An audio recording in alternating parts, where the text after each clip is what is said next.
ஆக்சுவலாக அது எழுதுகிற டைமில் கொஞ்சம் லிரிக்ஸ்லாம் ஏன்னா அந்த வேர்ல்டுக்குள்ளே நான் ஒன்றும் போகாமல் இருந்ததுனால எனக்கு அது தெரியாமல் இருந்துச்சு. அதுக்கப்புறம் உள்ளே போக தான் சில விஷயம்லாம் தெரிஞ்சு அது ஒரு மாதிரி ரொம்ப கஷ்டமாக்கிட்டேன். திருப்பி அதை ஈஸியாக்கிறது தான் அது கஷ்டமான ஒரு வேலையாக இருந்துச்சு. ஸோ ஏதாச்சும் புரிஞ்சுதா உங்களுக்கு சொல்றது? கிளாரிட்டியா புரிஞ்சுதா?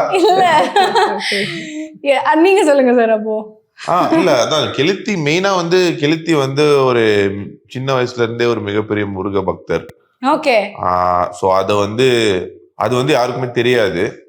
ஸோ மேபி இந்த பாட்டு மூலியமா அந்த சைட் ஆஃப் கெளுத்திஸ் லைஃபை கொஞ்சம் கேப்சர் பண்ணலாமேன்னு இதுக்குள்ள வந்தோம். What is say on you? இப்போ பீட் இப்போ கெளுத்தியா இருந்தாலும் சரி, இல்லை மற்ற ஆர்டிஸ்ட் நீங்க எடுத்து பண்றப்போ பேசிக்கா என்ன எக்ஸ்பெக்டேஷன்ஸோட அதை நீங்க எடுத்து பண்ணுவீங்க? அதாவது மெயினா நான் ஒரு ஆர்டிஸ்ட் கூட ஒர்க் பண்றேன்னா அவங்க கிட்ட இருந்து அவங்க வந்து இதை சீரியஸா பண்றாங்களாங்கிறது தான் மெயின் கொஸ்டின். ஓகே.